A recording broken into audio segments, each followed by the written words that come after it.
Welcome to Improv for the Podcast. On this week's episode, I'm joined by Joel Berger. He'll tell us all about his improvisational journey, we'll play a game, and most importantly, learn how he improv'd his life. Let's hit it!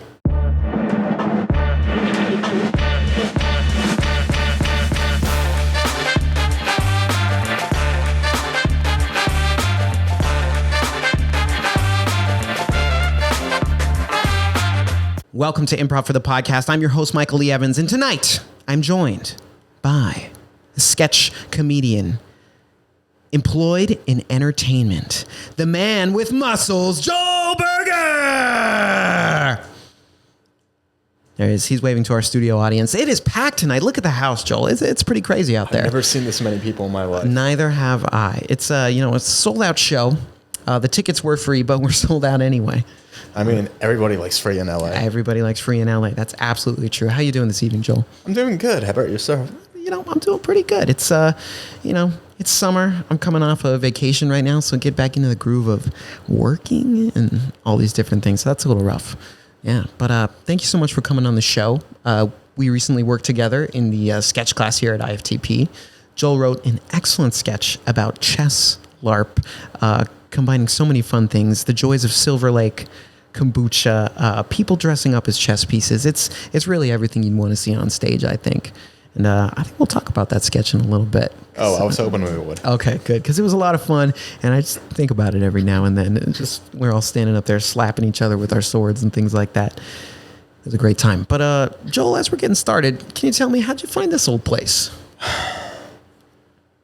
I think a Yelp search, actually. Wow, really? Yeah, I was just looking up places for improv in the area, West LA, and I landed on IFTP, had good reviews, so I thought, why not? And coincidentally, I don't think even Matt remembers, but technically this is my second round with IFTP. Really? I did one round 3 years ago. Okay. But due to a foot injury, I had to stop, and I just kind of got back into it like last year. Oh, wow. We'll have to ask Matt about that. I was only in one class, so he probably doesn't even remember. Oh, okay. So, literally just one session? Literally one session. Oh, my gosh. What happened was one session, day after, I found out that I broke my ankle, and I was in a cast, and I'm like, well, I have no way of getting there. Yeah. Wait. Did you attend the improv class with a broken ankle? Unknowingly, yes. And you did the improv class? Yes. I was in a boot, but I wasn't in a cast yet. Okay. But still. But still, that's like, this is like, like the Michael Jordan flu game. I mean, that's you. It's the Joel Berger ankle game. Oh, what makes it even better is I was walking around in it for a week without even noticing. Oh my gosh. Yeah. I mean, that's your pain tolerance is like up here. It's gotta be. That's a pretty sick story. You can be like, yeah, I've done improv on a broken ankle. No big deal. Oh, it was easy. Yeah. Easy, he says. Broken ankle improv. All right. I'd actually love to see a show where all the actors had a broken ankle. That'd be so painful. That would be painful to watch, painful for them. Man. But impressive. Thank you. So you came back around the second time. Okay. We're going to get into that more. But before we do, Joel, we got to play some three things. It's a classic tradition here on the podcast. So I've got three categories for you. I tried to make them personal, but you're an international man of mystery, so I did my best. So you'll see here. All right. You played three things before? Remind me of the rules. Yeah. So I'll say a category like types of fruit, and you'll list three of them. I'll count them off. Then we'll move to the next category. Pretty easy.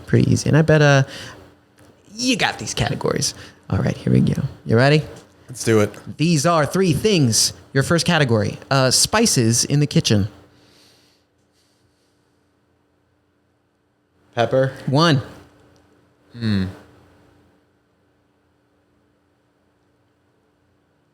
Cumin. 2. And I'd have to say everything. Everything. 3. Very nice. It's a seasoning. It is a seasoning from Trader Joe's. Exactly. I've got it in the pantry right now. Always have it. All right. It's so good. On eggs. Oh, crazy. Guacamole, whatever. Love it. All right. Next category. Types of chess pieces. You better know this.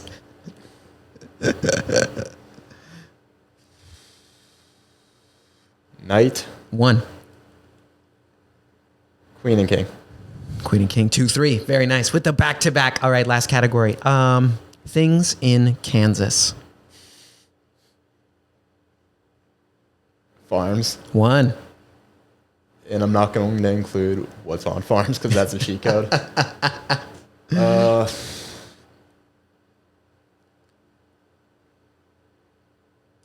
Damn, this is tough. There are things in Kansas. So I've heard, but I don't know what they are besides farms. It's mostly that, but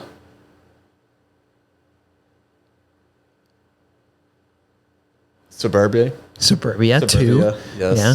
And I am going to get flack from a friend if I don't say it just because they're going to freak out. Yeah. The Land of Oz. The Land of Oz. 3. These are 3 things. All right. Very nice, Joel. Thank you. So circling back, I just want to praise you for your choice of everything seasoning. It's one of the best seasonings. What do you like to eat it with? Pasta. Pasta. 100%. Oh. Yeah, you put it on afterwards, add some flavor. Amazing. Interesting. We talking like a tomato sauce, kind of cream sauce? What kind of? Any type of sauce. Any type of sauce. Yeah. Okay. I'm going to have to try that. Get some pasta noodles at home. I think it's just because it adds the spice with like the onions, the pepper. Yeah. It's the nice. Dry tomato, all the flavor. Oh, yeah. Actually, okay, you're selling me on this. I'm going to try it. I love it. I'm going to try it sometime this week. I definitely recommend it. I got some pasta at home. All right. Maybe tomorrow. All right. Nice. Next category. Why do you think I asked you about chess pieces, Joel? Well, I recently did a skit for sketch comedy. And you were one of the leads, if I recall. I was. Yeah, you and I both. Yeah. Yes. You were the both one of the knights and the suckers. Yeah, I had to come up with that. Yeah. It was really interesting how it just came together. Yeah. So a little background. The Saturday Improv crew, we decided, I guess one of the friends was like, hey, there's this thing called Mahjong in Chinatown. He invited all of us, and all of us are going there, and it's like, we have no idea what to expect. Like, in my head, I'm thinking, like, the budget tables with a bunch of old women just sitting on tables playing Mahjong. Yeah. But he said we're going to learn. I'm like, okay. So we get there. Of course, it's like right by the rush hour sign, which in that middle of the hole, which is awesome. Yeah. And we're thinking nothing of it. But once we get in there, a bunch of Mahjong tables set up, an bar to buy drinks, music. There's a second floor with a dance floor and a DJ. Wow. It's literally like just a dance bar with Mahjong tables in the first floor, and everybody like comes in and packs around it and literally plays Mahjong and gets drunk. I mean, that sounds like a good time. And no old people at all. It's more of the younger crowd. Every on the younger crowd. Imagine this was like a Friday, Saturday night kind of situation. It's Thursday night. Thursday night. Yes. Whoa, crazy. All right. That's in Chinatown. I mean, yeah, that's close to me. Maybe I got to pop over there sometime. I don't know how to play Mahjong though. Oh, you learn. That's how we did. We just went in there, and it's like people are just like, here's how you play. Oh. I remember the first time we played, all of us messed up. We had no idea what the hell we were doing. Yeah, you got to learn sometime, right? Exactly. Okay. So then you took that idea and eventually you evolved it into chess LARP. Yes. Yeah. Are you, in your outside life, are you a chess player? No. You just kind of generally know chess? I mean, I played chess growing up. Yeah. Actually, it was an idea by somebody else in the class. I think they mentioned chess because obviously using Mahjong in Chinatown is like, I didn't necessarily want to use that. Yeah. I wanted to make it like funny. Yeah. So that's where it was like, ironically, coincidentally, I'm in the channel where all my best ideas come from. And that's how somehow it went from chess. Okay, where's chess going to be? What can I make fun of? And I'm like, we're in LA.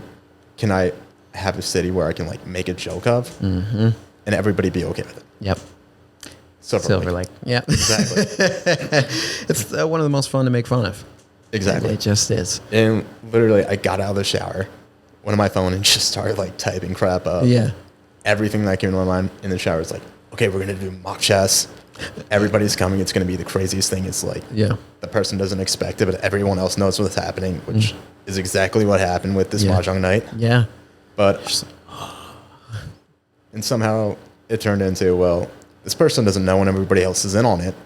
Let's fuck with that one person in the show and just have a crazy event. Yeah. Yeah. You did it. Yeah. You did it. Where did the LARP element come in? I think it was, well, chess is quiet and boring as hell. Yeah.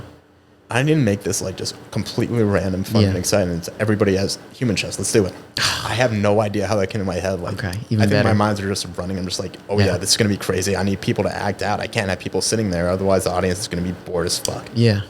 And literally, it just came to that. My only concern, actually two concerns, was this is going to be like an extremely like structured piece. It's not going to be like steady. Yeah. And at the same time, it includes everybody. Yeah. And I was nervous about it at first when I was thinking of it. Then a recent SNL skit came to mind. John Mulaney, New York City, the musical. Yes. Yeah. You know what I'm talking? Yes. Okay. Yeah. And I'm like, he just did that, and I fucking love that scene. And I'm like, okay, I could potentially make this work. Yeah. It's out there. Yeah. It's been done before. Yeah. The only question is, would you be okay with it? Yeah. Well, since I need an 11th person, I'm like, hey, you want to do this with me? Yeah. And I was honestly surprised it was your first one in 5 years to actually be in part of. Yeah. Well, yeah, I think, I'm just always moving the sets around. So but I appreciated the opportunity. It was fun to get to jump in there with everybody. Of course. Yeah. More than happy to. As much as I like teaching the class, I do like the acting part too. I mean, we had I can't. Matt do all the harder work. Oh, yeah. He was good for that. He's been in a few in the past. It was my turn to step in. Yeah. So I appreciate the opportunity, Joel. I had a ton of fun doing it. More than happy to. All right. Thank you. All right. Last category. Why'd I ask you about Kansas? Well, I grew up in Kansas, obviously. And surprisingly, a lot of people ask me about Oz. I don't think about it as Oz anymore. Yeah. It's not even close to Oz, but the stereotypes are correct. Yeah. Just because of that one line, we're not in Kansas anymore. Exactly. That's why you're stuck with that. I mean, Superman, he's also from Kansas, right? Yes. Yeah, the Kent family. That is very accurate that it's literally majority of Kansas. Yeah. Farmland, desolate, middle of nowhere. Yeah. Yeah. There you go. Driven through it a few times. Yeah. It's boring as hell. Did you grow up on a farm? No. Suburbia? Suburbia, cul-de-sac. There you cul-de-sac. Love it. Yep. Love it. Hey, cul-de-sacs are great places to grow up. Oh. Yeah. All the neighborhood kids playing on the street. Yeah. Hope they still do that, but No, they're all inside on their iPads. Wait. Technology. Did anyone have a basketball hoop? Oh, of course. Nice. Basketball hoops, super soakers. Oh.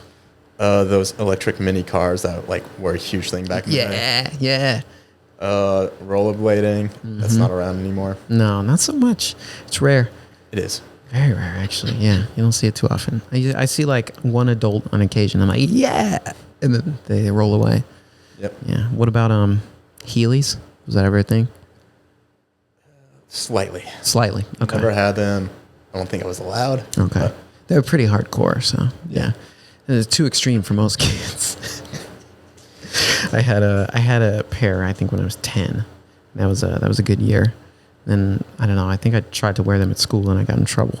They were like, "You can't wear those at school. They have a wheel in them." Now that you mentioned, I think they were banned. Yeah, because I think schools were like, we can't do this. Kids are rolling around on the playground. They're gonna get hurt. Exactly. Yeah. And I don't even know. One time someone broke into my mom's car. They threw a Heeley wheel through the window. This is such a tangent, but I just remember we found the wheel in the car and all the glass was shattered. And we're like, oh. Crazy story. They stole all our CDs. So sad. Oh, amazing. Oh my gosh. It's tragic, really. Yeah. Yeah. Anyway, so Kansas, you grew up there. All right. Well, we'll see how that ties into your story. But Joel, we're here to talk about one thing and one thing only. It's improv. Your experience with it, how you found it, how you got here at IFTP in your second stint after recovering from your foot injury. But I want you to take us back, Joel, to Kansas, actually, growing up amidst the cul-de-sacs, the farmlands, the super soakers, the basketball hoops. Just imagining it right now. Perfect. Yeah. Were you into the arts growing up? Were you performing, singing, music, dancing, acting, any of that stuff? Slightly. Okay. Not really, never, no, except for a small stint in middle school. Okay. A slight nerd growing up until high school when I got back into sports. Okay. I was kind of, as a kid, pushed to play musical instruments. So kind of like the nerdy glasses type, playing a clarinet. Okay. Yeah. Well, I think it was seventh grade. Yeah, around seventh grade, I went from private to public middle school. And so they had these classes or electives that you could do. And I think I had one a quarter on top of it where you could do art, you can do computer, or I don't know, drama. Yeah. And I think I had a similar thing. Yeah. I thought drama when I first went in. I'm like, okay, this is weird. I'm not really into it. Then I see like all like the cool kids like joining, and I'm thinking, okay, maybe this is something I'll try out. Yeah. And it was one of the best classes of like not just middle school, but I think in my grade school like effort of just like enjoyment, because it's not just drama, but he also did like improv on top of it, so it was a mix of both. Yeah. And it was just like going in and having fun. Yeah, you got to be really silly, I imagine. Oh, 100%. Yeah, which in middle school, I mean, come on, like that's what you need. I think the one skit that was most memorable is, it was definitely the year after in 8th grade. We like did this on like the stage that they have in the middle school where they do plays. He did like this mock volleyball where everybody is playing volleyball except two people, the commentator and the play-by-play, and we're switching around with the commentator and play-by-play. And I'm like, I fucking love this. That's awesome. Yeah. Yeah, that sounds like a fun game too. So you're just kind of like narrating this game of volleyball, right? Oh yeah, as they 100%. play. Why everybody else is playing. That's cool. Yeah. Wow, that also sounds tough. Shout out that teacher, whoever they were. Sounds like they did a good job with that I class. was literally telling my mom this the other day because I'm coming up in a show this upcoming weekend, like I mentioned. First actual improv show, not counting the sketch comedy. Yeah, well, congratulations. Thank you. Yeah. And I just told her like the teacher's name and everything. That's how I initially like drew the spark, because she never thought of me like, oh, I never thought you would do this. And I'm like, yeah. Oh, it's always been in the back of my head. Yeah. Because, you learned about it in middle school and you got to do it a little bit, play these different games and things like that. You're like, oh, this is something that's really fun. Exactly. Unfortunately, it's stereotypical like cliques in high school. So if you like weren't like with the stage crew, there really wasn't a sign for like doing actual improv. It was more of plays that in my mind weren't really, I guess, attractive to me. Yeah. And that's why I never went that route. Yeah, sure. Yeah, I think, high school too, it's like there's the kids who are like taking it really seriously too. And you're like, hey, like this is something I want to do for fun, but I got other stuff going on too. And I think exactly. It should be open to everybody. But unfortunately, I was one of those elitist theater kids in high school. I was like, oh, I worked so hard at this. Like, why are there football guys here? Oh. But, it was like everybody should be able to come in the door and audition or, be a part of whatever is going on in there. But I'm older now, so exactly. I know that. I think it's also different times. Yeah, different times too. Definitely different times. Yeah. But that's cool. So you had this experience in middle school and kind of that stuck with you in the background. But maybe you go into high school, going to college, and you're pursuing other things, other academic interests and things like that. So not a ton of art stuff during that time. I mean, no offense, but I lived in Kansas. There's not really much Fair. going on there for opportunity-wise. Fair. Yeah. Fair. I also knew that I wasn't going to be in Kansas for the rest of my life. But I think what happened is I left Kansas after going to grad school. So I was about, 25, 26. Okay. I moved to the East Coast for a first role in entertainment. I know I just sped up a tiny bit if you want to go back. Oh, no, you're fine. You're fine. Yeah. So finance, working on the surprisingly Olympic Games. Wow. So NBC, they are the Olympic Games every other year. And there's a whole production that goes on. Yeah. It was super fun, super exciting. Yeah. And it was kind of like, okay, I love this. Yeah. And fortunately, I was able to land entertainment. And that's how I ended up coming to LA in the first place. Yeah. Kind of got you in that world. And then you're like, oh, wow, I really like being in this industry. Exactly. Yeah. Where were you on the East Coast? Ideally, I would love to say New York, but Stamford, Connecticut, right on the cusp. Oh, okay. Well, that's where ESPN is too, right? Exactly. Yeah. Yeah. All the sports networks, for some reason, are in Stamford, Connecticut. Yeah. It's a beautiful town. Yeah. But really, really small.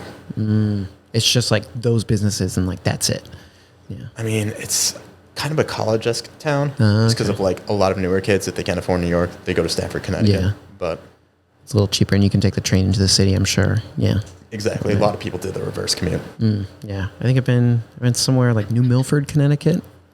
I can't put it on a map, but I know I took a train from there to New York and I was like, oh, this is pretty nice. Yeah. So, I mean, not a bad place to be. East Coast. I mean, I'm a West Coast guy, but, I respect the East Coast. Oh, yeah. I grew up loving the East Coast, New York City. Never thought in my life I'd live in LA. Yeah. Here I am. Whole different feel. So, did work bring you out here then? Yes. Okay. The other job ended, had ties with NBC, and I was just like, you know what? John Mark in New York's not doing good right now. Let let me see if I can do a hit with NBC in LA. Yeah. And surprisingly, they reached out to me for applying for a job, got the role, and spur of the moment. Like, I wasn't even planning it. I was just kind of like, if I get a job, I'll do it. A week later, I'm in LA. Wow. Okay. That's a big move. A lot of people that are like planning, they're like, I'm going to move to LA to become famous. So I'm like, Yeah. oh, you know what? New York's not working. Chicago, my other option's not working. With my third option, let me try that. Yeah. Got it. Why not? Yeah. Spur of the moment. Fairly spontaneous. Yeah. But That's a big move too. And I think it's always interesting to me, like meeting someone who moved to LA, not for like, I want to be an actor reasons, like you weren't like, I'm going to make it big in show business. I mean, you were working in show business, but like a different aspect of that, right? You're not like, here's my headshot and here's my resume. Like you're coming here for a different reason, which I think is really cool. Thank you. Because the city is more than just actors. I mean, it's a lot of people here, but Exactly. Yeah, but there's a lot of other folks too doing a lot of other interesting things. All right. So you made your way out to LA. And when you moved here, is that when you kind of reignited that spark? You were like, I'm in LA. Yeah, actually. Yeah. So, new to LA, shy person. I'm bored. I'm trying to find something to do because I don't want to be around on the weekend. Yeah. So I'm living in downtown LA at the moment because I'm working with NBC up in Universal City. Oh, yeah. And one of my ideal dreams was to not use a car for once in my life because I fucking hated driving, especially in Kansas. It was so frustrating. Oh, and then you came to LA. Oh, I gosh. mean, I thought I was going to live the New York dream of. Yeah, no cars, subway. I mean, it's a good system over there. Yeah, so because I was able to take the metro to work because if I lived in downtown, I'm like, let me live in downtown. Right. Didn't use my car, sold my car. But Yeah. while I still had my car, ironically, I was looking for things to do. Yeah. And coincidentally, improv was an option. I forget if it just came to mind or if it was something I looked, but I remember it was like always an interest, like I mentioned before. Yeah. And there was a place in Silver Lake, Okay. Yeah. which was called, I think, improv. Sorry, I was just laughing because it's Silver Lake. It's all Silver Lake. Exactly. There was this place called Improv LA, I think. Improv LA. Yeah, I've heard of them. Yeah. It was the closest one, so I'm like, let me do it. Yeah. Saturdays, afternoons, I think.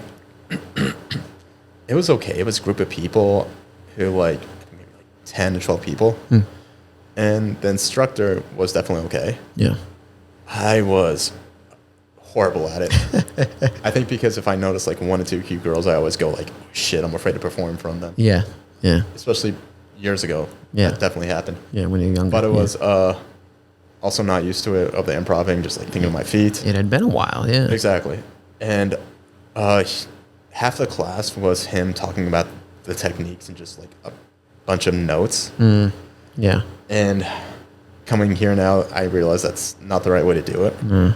But I think that one thing I hated was the majority of the class dipped out at the end of the session. It was 6 sessions.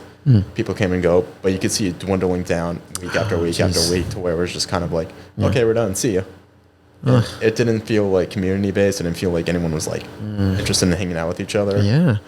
And it felt kind of like quiet, I guess, in a sense, like that area, like run down, not really, I guess, motivated to do another session with them. Yeah. Yeah. And also, they had tiered classes. It wasn't like UCB or Groundlings where you have to do 101, 102, 201. But it was similar. And I remember after I was kind of like, okay, this is nice, but I'd rather do something more constructive. So I was looking in UCB and Groundlings. Yeah. And I remember the price of the classes was astronomical. And It's a lot. Yeah. And then I was like, okay, I cannot afford this right now. I would love to, but this is way too much for me. Yeah. And that's why I ultimately put it off for a few years. Yeah. Then eventually, I think, once I moved, COVID happened, I was able to move to the west side. And ultimately, it wasn't until I got a new job after leaving NBC that I was like, okay, new job, a lot more freedom and a lot more availability to do things that I actually want to do. Yeah. And so that's the first time I signed up for IFTV. You went on Yelp, you looked up improv. Exactly. And IFTP came up. I was like, what things do I want to do? Oh, yeah, intramural sports and improv. Two of the things that I had in the back of my head. Yeah. Wait, what sports do you like to play? Soccer, Nice. flag football. Oh, flag football. Always been horrible at basketball. Oh, I'm bad, but I play it. And it's fun, but I'm bad. and it's fun. Basketball? Yep. Yeah. So many people do. Yeah. I'm not a good shooter. I can play defense though, and that's like defense, and I can get some layups in, but I can't shoot. It's so hard. Yeah. Yeah. I played. I'd say pretty frequently, like probably 3 to 4 times a month. Oh, that's pretty frequent. It's fun. I haven't played it. I need to get better. Playing such a long while. It's a good game. When I was a kid, I played it too, but go figure. Yeah. I was bad as a kid, bad as an adult. I'm consistent. Yeah. But flag football, that sounds fun. Yeah. I played that when I was in middle school, but that's where I broke my ankle. yeah, I could see that happening. I signed up for improv, and I'm like, okay, I'm excited to start it. Yeah. This was June of 22. At the very end of June is when we had the first game, because I guess the team that I was on, not the best team, but I guess they all slacked off, so we had a double header that day. Oh, jeez. Because we missed the first one. Yeah. And, you missed. So they had to reschedule it. So that's that's what they did for them. Okay. So first game, I'm like, okay, I'm new. I'm going to kick ass. Yeah.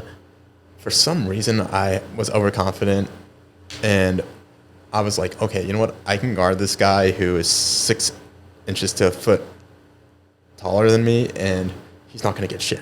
Like, I was that, like, I'm really good at this. That was your mindset.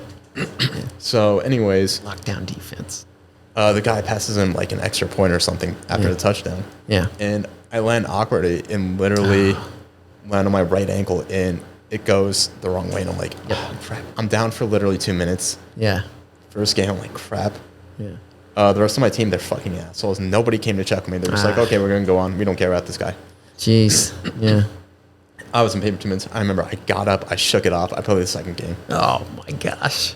I was just like... The adrenaline. It was the adrenaline, plus it was kind of like, I can't just leave after one game. Yeah, it was pride, too. Yeah, I feel that. What makes it even... So anyways, I did the second game. Yeah. Had really bad pain, like, the night after. Yeah. But then it was like, okay, it's dying down a bit. I'll be okay. Yeah, you're like, And I was really like, okay, it's not going to...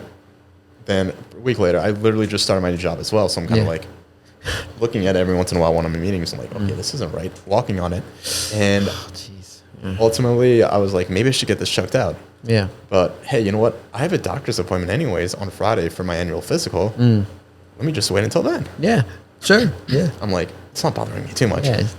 And I remember I go in there and doctor checks it. I'm like, oh yeah, can you check this by the way? He's like, I think you might have fractured it. Oh my gosh. Yeah. Oh really? Yeah. He's like, yeah, let's get an x-ray. And I remember I was at the gym when I got the call, hey, you fractured. I'm like, oh, okay. You're like, so should I do something? Exactly. Yeah. That story alone shows your dedication to like sports and fitness right there. Yeah. Because you broke your ankle, kept playing, and then you were at the gym when you got the call with the diagnosis. Were you on the treadmill when you got the call? Stair stepper? Elliptical?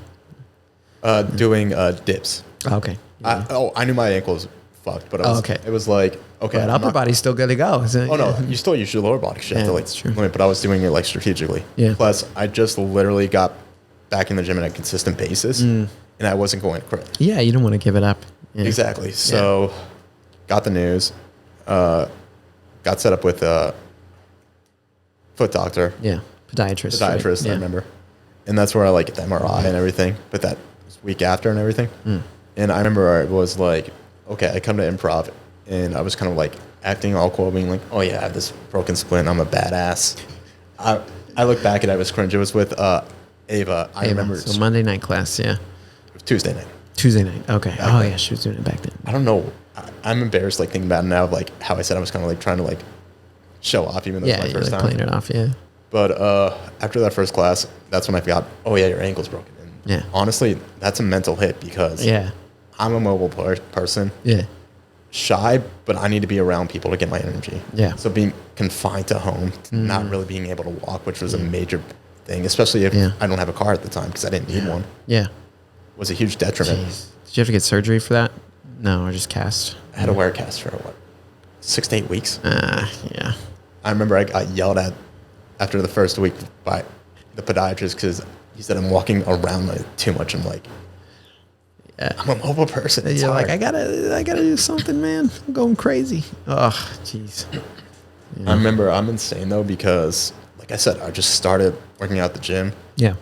And the whole backstory of it is I remember I was dating a girl for the first time in a while. Yeah. And this girl, I just like was instant. It was like very quick relationship, like 1 to 2 months. Yeah. But it was hit heavy because of just like, oh, the connection with her. But I remember one of the things that bothered me was she was, and this actually leads to me now, is she was very critical, I guess, of body image. And I wasn't too consistent at the gym. But stuff she said like got to me, especially when she was the one thing that people hate. I've done it myself, but it's like you compare yourself against past relationships. Yeah, like she compared herself me to like past boyfriends being like, oh yeah, you'll have your six pack in 6 months. And I remember she broke it off with me. Jeez. I don't think that might have been the reason, that might have not, but yeah. she was extremely shallow, and I'm looking back and I'm like, I know that now, but back then I was kind of like in well, fuck you mode. Yeah. You get a six pack in half that time. Yeah. You're like, all right, I'll show you. And I remember going back to the gym for the first time. Felt like I was in a candy store. Like it was just going back to things that I like grew up with, but I wasn't consistent with. Yeah. And so obviously when I broke my ankle, I was devastated because it's like literally I just got back in the gym. Literally I'm hitting my goals, especially in like the time frame I said. Yeah. But it's like I can't do this and not be inconsistent again. Yeah. And I shit you not, I literally walked from my place to the gym. And that was more of a workout than actually working out at the gym. But I remember I became friends with one of the guys who was working at the gym because of it. Because I'm going in, he's like, you have a broken ankle and you're why are you here? Yeah. And fortunately for me, I'm like, well, my legs, I don't need to worry about because I was going to focus on my upper body anyways. And like, oh, this is perfect. I can still do this. Yeah. And it was, I think, that dedication that made me happy when I'm talking about this whole situation. Yeah. But unfortunately, became super body conscious. But I've been body conscious for a while now. Like, it's not just new. Yeah. But it got to an extent where it's like, obviously, if you look at me, like, I'm like, care about it, how much I weigh, everything like that, because it's a major deal to me. Yeah. But that's just because I want to look in the mirror and like be like, oh, I look fucking amazing. Yeah. Yeah. Because me personally, that's it. Like, I'm not like going out there being like, oh, girls are gonna find me attractive. I don't do it for that. I do it for myself. Yeah, you do it for you. I want to look good. Yeah. Yeah. And I think like if I skip on it, I'm not happy. And in part, it's that extremely self-conscious, but at the same time, that's partly what drives me. Yeah. Yeah. Well, I mean, if it brings you joy, it makes you happy. I don't see a problem with that. Exactly. You know, and I think it's a good, healthy habit. So, yeah. Oh, exactly. Yeah. Absolutely. Yeah. And I mean, I gotta respect that dedication, right? Kept showing up anyway. Broken ankle. Okay, I can still work my upper body. I showed up, walked down there to the gym. Crutches, probably. Yeah. No. Just cast and hobbling. I'm trying to remember what it was. It was like a walking like cast thing Oh, where I okay. like bent my knee. I'll show you it after the podcast. But it was like the most awkward thing. I'm like, I didn't want to do the wheelie, so I'm like, I still want to be able to like kind of walk. Yeah, yeah, because those are kind of. And the funniest thing was, I start this new job, which is a music rights company. Yeah. Super fun to do because it was like, you got the inside of the music business, which I enjoyed. Absolutely. They just started a fitness challenge right when I got in there. And I remember the winning prize was an Apple Watch. Yep. So I'm like, fuck, I just broke my ankle. Yeah. Oh, I was dedicated as fuck to win. Yeah. And one of the rules is anything that's considered non-basic daily to-dos that you're like physically doing counts as like activity. And I'm like, oh shit, I think I just found a loophole because anything I do with this cast is technically not everyday activity. Like brushing my teeth doesn't count, obviously, things like that. But it's like, okay, what am I doing with my cast? I'm literally not supposed to be walking. Oh, I'm going walking because that's physically A to B. I shouldn't be doing that. Yeah. But I still will because nobody says I can't. Yeah. And it's part of the challenge now, too. Oh, and I'm shit you not. I got so much of a workout with that walking stint of mine. It was the craziest thing. I believe it. Yeah, it's working you extra because all that extra effort you had to put into it too to compensate for that leg. Just couldn't hold up. So, in this new job, obviously working out, things are going good. And sorry, muscle pain. You're good. Then let's see here. This is going to become as a shocker. Some people already know, but I don't think you do. A year later, coincidentally in June again, Getting ready to go on vacation. Literally, I think I was like talking to a girl at the time, I remember. And obviously when I'm starting to like in the talking stage, getting ready to date, doing a bit of like hygiene stuff. Yeah. In the span of like, what, 2 to 3 weeks, found out that one of the stomach drop things, testicular cancer. Oh my gosh. A year after, yeah. I remember I was like checking in one night. I'm just like, oh shit. Jeez. Oh, by the way, this is leading to the improv story that we're going to talk about. I mean, yeah, I know. I'm in. Oh, Okay. man. So my heart dropped and I'm like, Yeah. oh fuck. And something that a shitload of people don't know is I have a family history of cancer. So this is like, okay, this is like major. I remember calling my mom and my like sisters and they're like, oh, you're just freaking out. Stop. You're fine probably.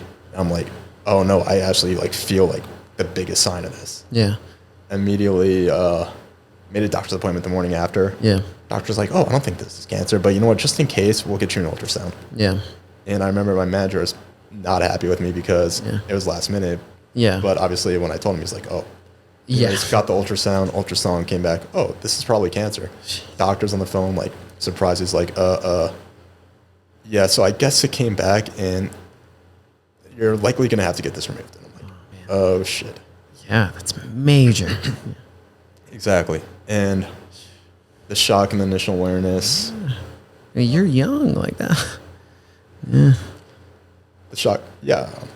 Not too young. Yeah. 35. Yeah. That's young. I think for cancer, that's young. No, I was 32 or 33 then. Yeah. Completely different. Yeah. Jeez. Okay, so that happened. Doctor tells you have to get it removed. Yeah. Yeah, and one thing that sticks with me is I'm like thinking to myself, okay, I am like in shock. I need somebody right now. Yeah. And at this time, I didn't have that many close friends who I can confide in and speak to. Yeah. One of them I just had an out with that like a few months ago after breaking my leg just for different reasons. Yeah. I'm like thinking, you know what, he's been my friend for years. I had this issue. Maybe, hopefully he'll, you know, talk to me. Yeah. Beg him to be on the phone with me. Gets on the phone with me for 5 minutes. Don't hear from him after. Like, literally ghosts me. Doesn't even check in on me. It's like, that was dropping. But obviously, long story short, my mom came in town, short notice. I fucking love her because she was dealing with knee pain. Like, she was the last person I wanted to come in because I knew she was in pain herself. Like, she was about to get knee surgery and I didn't want her, but I had nobody else to like, how to get the surgery or anything. And fortunately, because of living in a medical field growing up, I knew my way around hospitals. So I got the surgery literally the week after I got diagnosed. Wow. Which in LA is surprisingly very uncommon. Yeah, I feel like that never happens. Yeah. Exactly. Yeah, that's a good turnaround. Yeah, thanks. Yeah. Well, get the surgery, find out stage 1, best case scenario. Yeah, you caught it early. Thank God. Yeah. Immediately knowing myself, I asked the doctor, can I work out again? He's like, yeah, you can do everything. Yeah. Anyways, I remember after that happened, I'm thinking to myself, okay, I'm in an amazing adrenaline, like dopamine filled mood. Yeah. I kind of want to do something that was on my mind that right now it's like, I'm going to just go with it. I'm going to go on a dating show. Which, Love Isn't Blind, Allison Goldberg. You might that happens here. Yeah. Or I know they've done a few of them here in different venues around LA. Ben, who. Ben Roth, he was on there. Benjamin Roth, shout out, friend of the show. Yeah, we spoke about it. Yeah. So I remember I do interview with her, and I guess this is around 2023. Okay. And she comes back to me like in August, being like, "Hey, do you want to do a show in September?" And I'm like, "Yes." And I'm thinking to myself, "Okay, this is gonna be cool. I'm gonna invite some people that I know." Yeah. One problem, actually, 2 problems. First off, I'm Jewish, so I knew people in the Jewish community. I was going to invite people in the Jewish community. Like, I'm not, like, close friends with a lot of people, but I'm pretty close with some of them. So I was going to be like, I'm going to invite them. But, oh, shit, Allison Goldberg, who is also Jewish, is having this on a Jewish holiday. And I'm like, God damn it, nobody's going to want to come. Yeah. They have other things going on, celebrations. And And then I also, at the time, had a bowling. I forgot I did social bowling for a while. Oh, nice. Yeah. Another one of them had a house party that night. And I'm like, that was pre-med. I'm like, shit. Too many other things happening. Yeah. So I had to do the third thing, which honestly, I think it 100% changed my life for the better.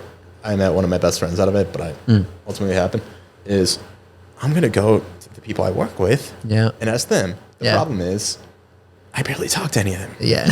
It wasn't like the fact that I didn't want to. It was more of I was scared to. Yeah. Because growing up, I had a fear of rejection and just like experience-wise, I struggle with those relationships because I focus too much on thinking in my head, which always ended up a struggle. Well, anyways, there was this one girl who I worked with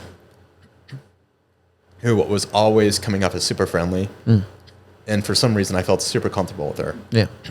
Even if I barely spoke to her at all. Like, I remember going up to her being just like, hey, this is completely random, but I'm going to be on a dating show. Do you think you could help me find walk-up music? And this girl who basically doesn't even talk to me, her eyes light up like, yes. And literally, not only does she help me prep for it, but and like get other people, but it comes out like, oh, I get to know her. She gets to know me. Turns out she, as a person, she's like, oh, this guy is like one of the sweetest guys I've ever met, one of the nicest. And she goes on to tell me, like, when I first spoke to you a couple of times, I thought you were an asshole, like you were arrogant. And I'm like, I'm so sorry. And that's why I did count this out, because she is going to probably say, why didn't you say us? Yeah. And fortunately, I'm so happy because she is literally one of my closest friends today. And I fucking love her as a human. I love her dog too. Her dog's fucking adorable.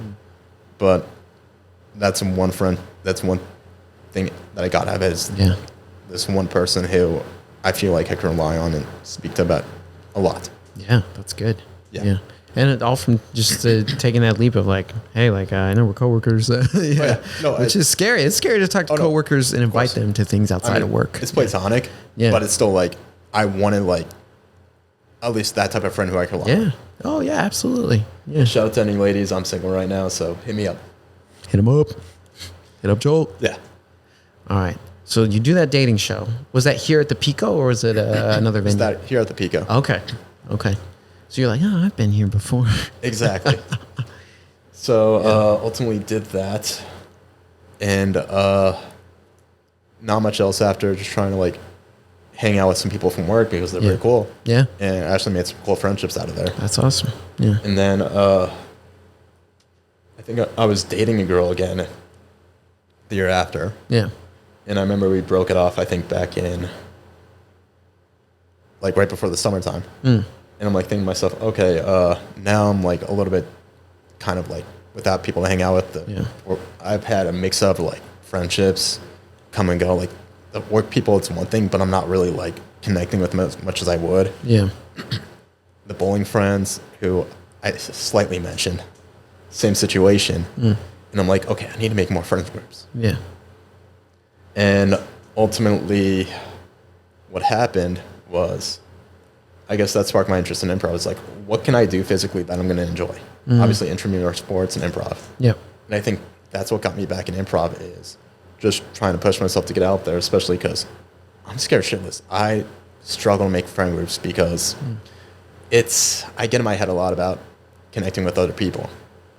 It's always been a fear of mine, like, oh, what do I talk about? Like, if I'm on a, like, big crowd, it's hard for me to get a word in. Not because, like, I don't know the conversation, but I think instead of just like letting the conversation flow, like we talk about in improv a lot, I'm like trying to force something out or trying to think of like what to say specifically that I get in my head way too much.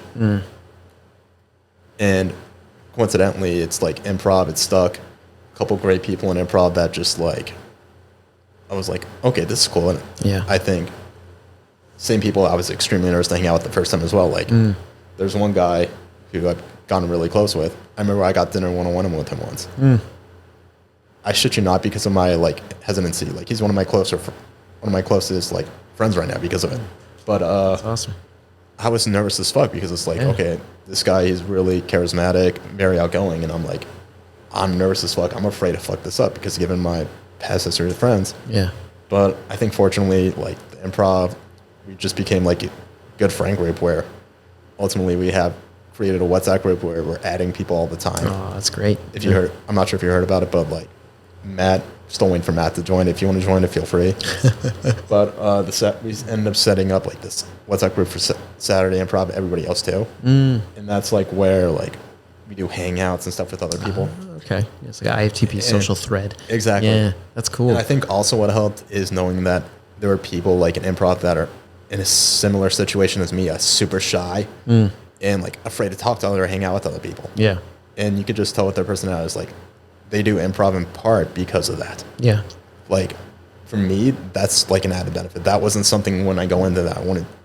Ideally, that is something like I thought would help. Yeah. But I wanted to do it because of my interest, not because I had like 100% a goal in mind. I think it just developed over time. Yeah. Yeah. And I'm still have a weakness now. Like literally going into the sketch comedy class, I was scared shitless because a lot of the people in that group were on Monday night.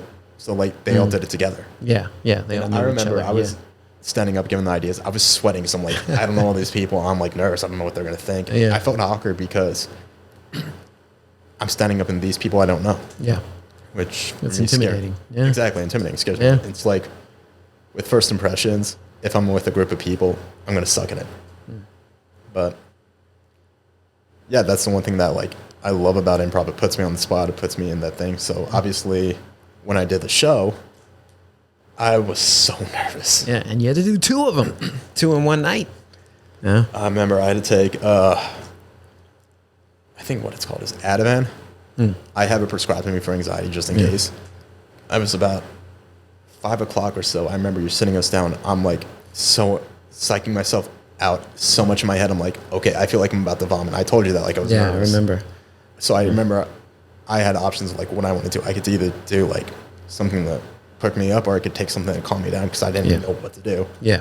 And I felt like I was going to puke. I'm like, okay, if I, in my head, it's like, okay, what happens if I puke? What happens if I don't puke? And I know like I got friends in the audience, people are going to be watching me. And I'm like, I don't know if I can do this. Yeah. So fortunately, that event helped me a lot. And obviously, I was able to do it. Yeah, you were. But Yeah. You killed it. thanks. Yeah. Yeah. You did it. It's a tough thing to overcome, especially something like that where there's something you've written and you're going to show it to your friends, your peers. Whew. And now you got another performance coming up on Saturday. Exactly. Yeah. How you feeling about that one? Or it's too soon, maybe? Not till the day of to really know. I've put less emphasis on it. I'm definitely think I'm going to be nervous again. Like, Yeah, that's okay. I'm sitting there being like, am I going to get that throwing up stomach feeling again? And like, that's what I think what scares me right now. Yeah. It's like, I would rather be able to go into it and just be myself, but I'm afraid like my anxiety might get the best of me. So I may have to do the same thing again of being able to take an Ativan, which I rarely take, but it's like something that's there for me just in case. Yeah. And maybe it's just time too. The more you do this, those feelings will change too. You'll get more used to it. Yeah. Because I think too, I think a sketch show's, in my opinion, a sketch show is harder than an improv show. Because you have to be prepared for it. Actually, the improv was the hardest part when we did the sketch show. Yeah. Because I think it was Oscar-worthy moment. Yep. Yeah, you and Jen, right? Yep. I thought I did horrible in that. I see Jen going and I'm like, oh, she's fucking amazing. Like, she's confident. She's doing it. I'm like, I am so nervous. I don't even know what to say. Like, I was getting in my own head. And I remember the first time, I forgot what I did, but the second time, I started to get political. I'm like, ugh. But either way, with the political thing, I was like, okay, I'm just going to make this funny in the top of my head. I don't know if it worked. I don't know if it didn't, but I think it worked. Yeah. Yeah. So I want to rewind a little bit to the beginning of your second stint at IFTP. Yeah. So just curious, like what class did you start in? Like who are you with? What teacher? Ben Roth, Saturday morning. Ben Roth, Saturday morning. Okay. And is that the class that you've been consistently in since then? Because it's been a couple of years. Oh, now I'm in Matt's for okay. Now you're Matt's. Matt's Saturday morning class. Yeah. Past 4 to 5 months. Okay. Because Ben's it's good for like beginners when you were starting out, kind of getting the ropes of everything. Okay. I did Saturday because for me, I worked And I remember I went home. I'm like, I'm too exhausted to do anything at the Yeah. time. Yeah. It can be hard on a I'm work getting night. way better at that. Yeah. But lately, it's been like Saturday morning. Plus, it gives me an excuse to actually get out of bed, which sometimes it's kind of tough on Saturdays. Yeah, it is. Yeah. Get my day started. Yeah. So I took Ben's class. And I remember it was a little bumpy getting in there. Yeah. Love Ben's class. Fucking amazing. Definitely recommend it. And ultimately, I did the switch once I felt like, okay, I'm in Ben's. I'm getting too, like, free with my work. I feel like I'm getting, like, too confident, maybe a little bit too cocky. I kind of want to go into mats for a little bit, like, higher. Yeah. And that's ultimately when I did the switch. And once I go on the mats, same learning curve as Ben's. Still have a learning curve now, but getting a lot better. Yeah. That's awesome. And I think that's a good, like, self-reflection. It's like, hey, this is how I feel. If I feel this way, that means I need to push myself more, which is, I think, what it's all about. I think a cool part of IFTP is that it allows you that freedom to do that. Yeah. So what, let's say after your first couple months, what kept you coming back? Community. I feel like if I was going in class and leaving without developing any sort of friendship or anything like that, I would have struggled to keep going just because definitely like having people there to do it with, having that connection, having that support is significant. Like for me, it was more of if I felt alone doing it, I'm not sure if it would be harder than doing it together. Yeah. And one of my fears is just like being alone. Yeah. So even after like the cancer situation, it was kind of like, it wasn't necessarily the cancer that made it the worst. It was more of, I don't know who I could call about this right now, who lives in Los Angeles. Yeah. Like I just told you, like the friend who I developed like close friendship with, like she'll be there for me in case that ever happens again. Yeah. But like, in other words, anyone else at the time was just kind of like, I want that. Like, fortunately, I feel like there's people in improv now who I could call up and say that and they'll be there to support me. Yeah, your situation's changed. Exactly. Yeah, which is good. And I think obviously my biggest fear is like people cycle through friendships a lot. Yeah. I would just love one where I could just like stick through, and that's I guess because of my past, it's something that still in the back of my head scares me. Is like I had this friendship now. I don't want that too good to be true feeling again of like having to cycle through that again. And I think that's ultimately what happens. Because even during then, I've recently cut off a major friendship with two people who I was friends with for over 3 decades. I didn't want to, and it was tough on me. This was actually in June again. I mean, June's not a bad month, but like... Just sometimes a lot of things happen in June. Yeah. 2 of close family friends, guy and girl, came in town. And they were actually staying with me. They, I was doing the show. They knew I was excited and everything like that. Yeah. They skipped the show. They decided last minute, hey, we're not going to come. Oh. That hurt me. It's like, I remember it was, that would hurt. we were doing the skit. It actually affected one of my skits because I remember looking in the audience being like, oh, great, they're not showing up. And I missed one of my lines. Yeah. Because it was just in your head. Yeah. Exactly. Yeah. But that really, I guess, got to me. And it was such a tough decision. Like, it wasn't like I could sit there and be doing it because 3 decades, but that was something where it's like, compared to what, 2 years ago, 2 years ago when I had the cancer, it was something where it's like, I felt in a way better position. Yeah. To be able to like, okay, these 2 friends, they don't have my best interest in mind. Clearly, we're different people. Yeah. And this is not healthy for me. Yeah. Recognizing that, I think, is huge. Yeah. And that was a place, ideally, 2 years ago, I would have loved to tell you that I would be in now, which fortunately, at this moment, I am. Yeah. Yeah. One thing I think I've noticed, and just from talking tonight, is 2 things that really stand out to me. One, your dedication, and I think you give that to whatever you're working on or whatever you're involved with. Because you talked about just your dedication to the gym in spite of breaking your ankle, right? A lot of people would use that as an excuse to take a break because it is an excuse, right? But you were like, you know what? In spite of this, I'm going to keep showing up. And I think with improv too, you kept showing up. You kept showing up because this is a hard thing to do. I mean, you were nervous about it, and now you've done a sketch class and a show. You got an improv show coming up this week, and you keep showing up. You're dedicated. Thank you. And I mean, showing up is the hardest thing for anything. But just based off what I hear about you and all these different activities that you've done, like, you show up, Joel. And it's a huge, huge thing. And I know I respect that a lot. I respect anyone who comes to sketch class because I know they're signing up for a stressful time. But folks who stick with it too, and just seeing the work you've done here and hearing about your story with other things, you show up, and I think that speaks volumes about you. Thank you. Yeah. So I'm very impressed by that. Just your dedication, commitment. Yeah. That just rocks. You know? And, Nothing but respect. To add to that, currently unemployed, got laid off, and this sucks, in October. Oh, man. And I think this was like secondary, but improv has been helping me with like conversations. So like my interviewing skills have gotten a lot better. Yeah. Part thanks to improv, because I'm going in there and literally like, okay, what can I say to these people one-on-one? Like some of the times I get nervous, but other times it's like, I am super calm about this. Whatever happens, happens. Yeah. And obviously I can attribute part of that to here. Also like reading self-help psychology books as well. Yeah. Definitely significantly help. Yeah. It's great for And that. it's also a major positive when a lot of people are like, well, what have you been doing for the past 8-9 months? Yeah.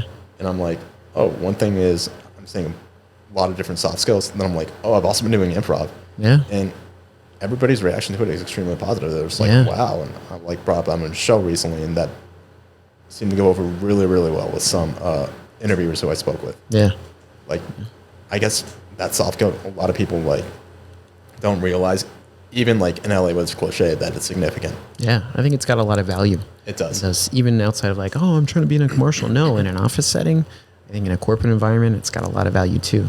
Right. Leading meetings, interviews, presentations, right? All these different scenarios. Oh yeah, like one of my weaknesses, like I mentioned, is like talking on even a professional side, like just talking with other people, especially like with executives. And it's like, I don't know what to say. I don't know how to do. Like being able to have that confidence to go in there is all I needed. But it was just like that lack of experience that wasn't there at first. Like now I feel like if I had a new job, I'm going to be shy at first because I'm learning everything. Yeah. But I'm not going to be as afraid to go talk to executives, give them details or results, communicate with them, knowing what works and doesn't work. Yeah. Absolutely. Yeah. Wow. That's awesome. Thanks. So it sounds like there's been some, I guess, side effects, but positive ones to doing improv. Has it affected any other areas of your life? I mean, your job, maybe social, it's given you opportunities to build community. Dating is still lacking on, definitely. But I think that's just part of cycle. My focus has been finding a new like career. Yeah. Which definitely has done in like different things that I want to do, like vacations. Yeah. And everything like that. Like, I'm comfortable.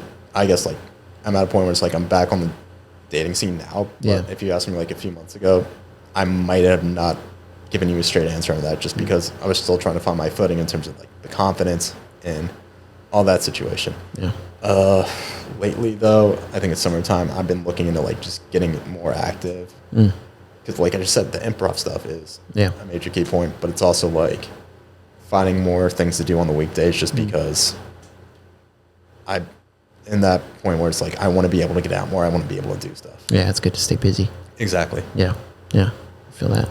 Yeah. Is that a part of what drove you to do the sketch class? You're like, here's an opportunity for something new that I haven't done? Interestingly, it was supposed to be stand-up, which is, in my opinion, more nerve-wracking than sketch comedy. Oh, I agree.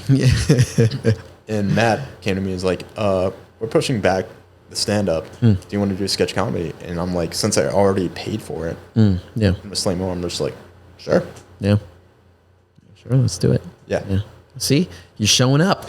You're just like, all right, yeah, I'm there. I'll do it. And you showed up and you did it. Exactly. Yeah. I think that's fantastic. Thank you. Are you planning to do stand-up later when that's available? Probably, if the timing's right. Yeah, if the timing's right. Because that is that I would agree that's harder than improv. That's harder than sketch. I've done it a little bit. It's been a few years, but it's a different beast. But I think it's good to try, just so you know what it feels like. Yeah. And then you can go watch stand-up and be like, wow, they've worked really hard at this. You go see a professional. Oh, it's a commitment. Yeah. And I forget who, it might have been, I think it was like Chris Rock. I read somewhere that he would literally go to open stand-up nights and just read joke after joke after joke. Yeah. But I think the trick is, especially in LA, you need to have the confidence to do that. Yep. And he, from what I read, it was like he had jokes that got no reaction. They sucked. Just bombed. But like that's literally the whole like scary thing is like, are you okay with that rejection of getting bombed? Especially in a place where you really need to be funny. Yeah. Yeah. You got to build up that thick skin. Because Exactly. not every joke is going to land. Exactly. And you have to be okay with that. Exactly. Yeah. And that's how you find the good ones, is by putting all the bad ones out there too. Exactly. Yeah. Yeah. Oh, man. That's cool. All right. So, Joel stand-up coming, the Windsor special. Your HBO 60 Minutes coming this fall? Maybe winter any day. Okay, maybe winter. Time. Yeah, give you a little extra time. All right. So, I guess I got maybe one or two more questions for you, Joel. And then are you ready to do a little improv after that? Yeah, let's do it. So what would be your pitch to someone who's never done improv before? How would you convince them to come take an improv class here at IFTP?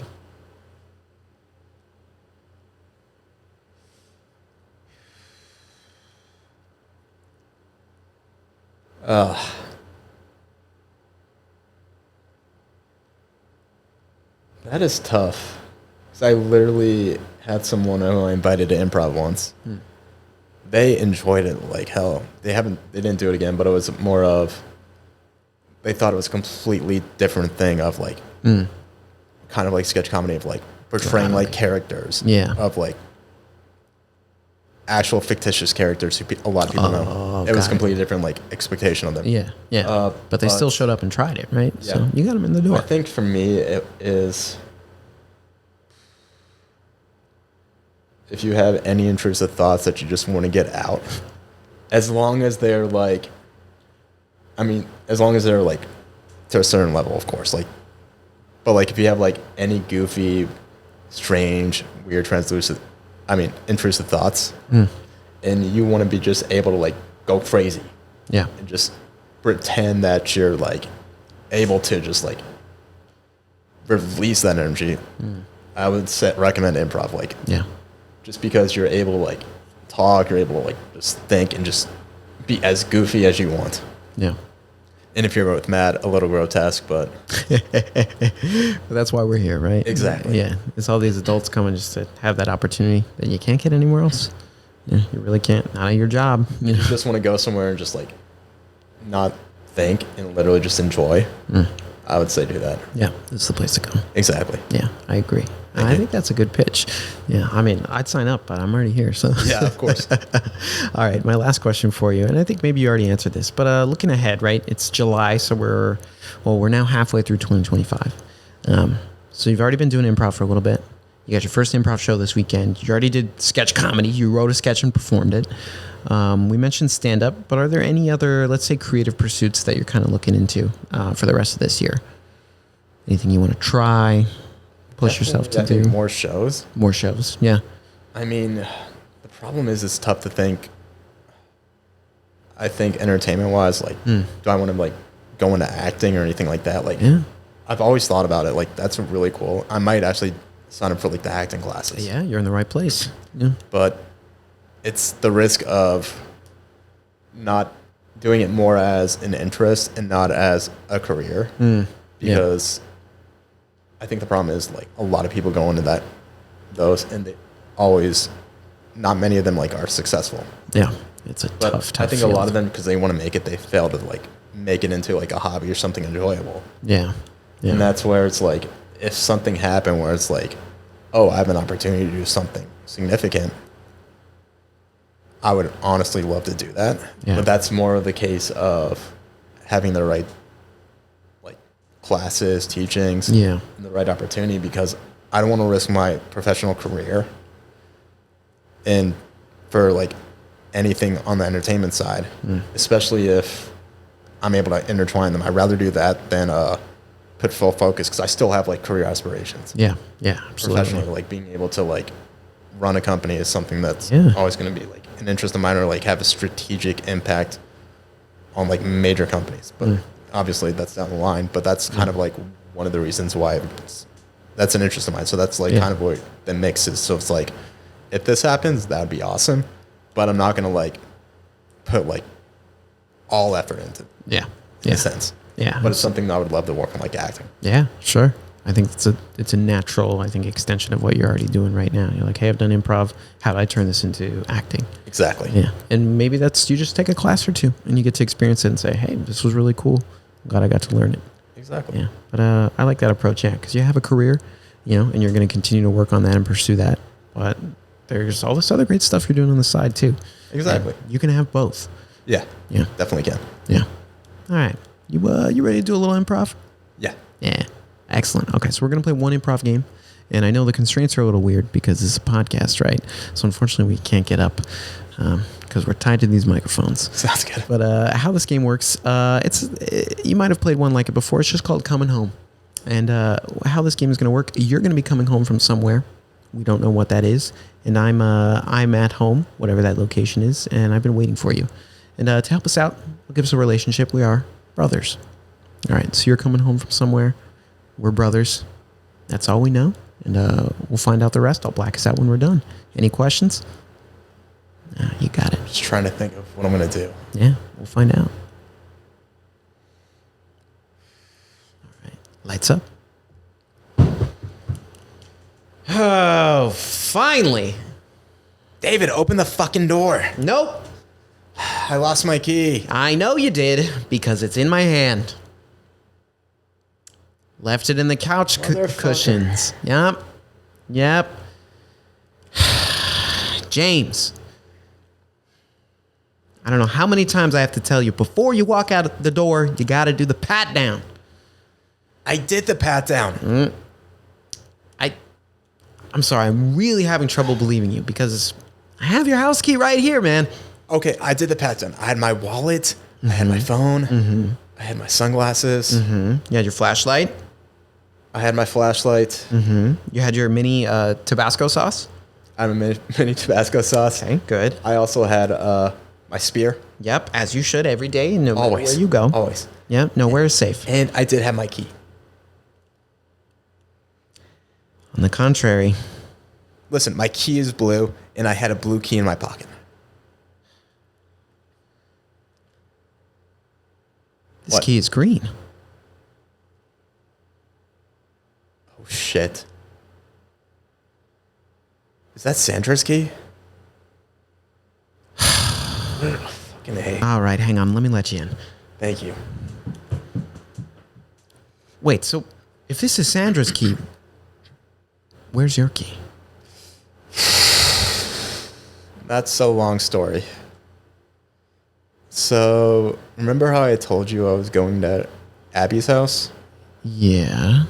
And we were going to spend the night together? Yeah, I was excited for you. Yes. It's a good progression of your relationship. Well, she decided that we were going to get a little exotic and take something that would heighten our senses. I don't need to tell you what that is, but you can expect that. Melatonin. Nice. Exactly. Yeah. And so we were like, oh, we're feeling so amazing. We're feeling so good. Yeah. Let's go out and do something. Yeah.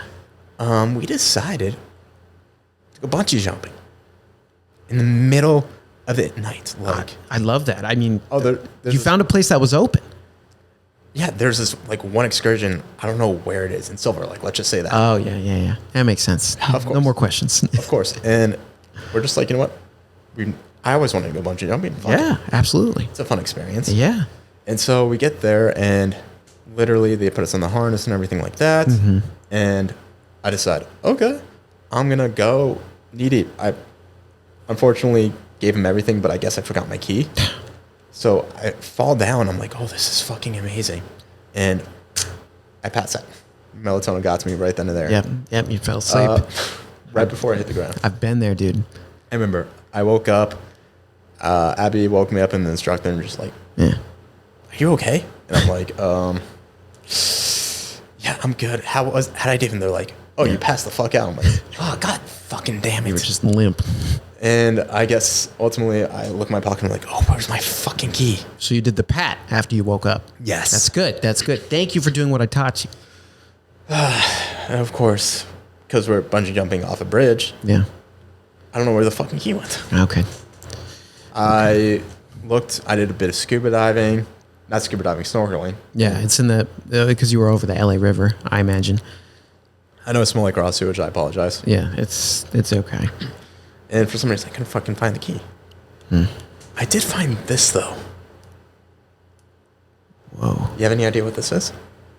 Looks like a part of it? Some sort of sacred knife. Look, it's got an inscription on the side there.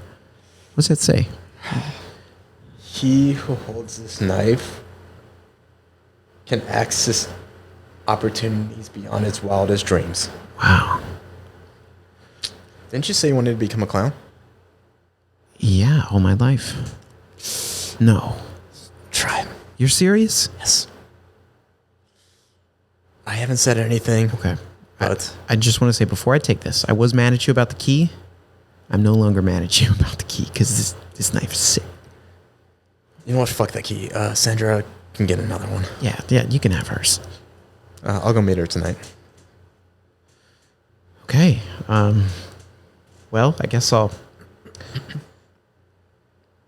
I have a wish to be a clown. Turn this frown upside down. Oh my God, David.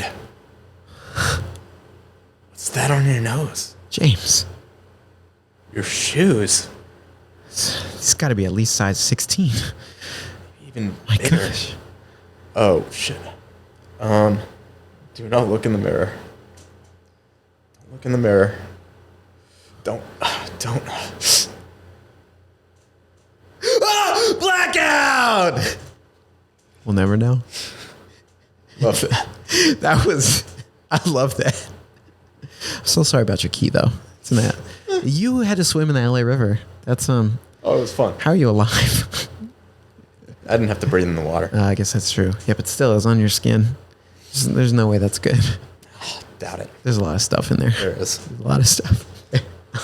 Thanks for playing that with me, Joel. Oh, that was fun. That was fun.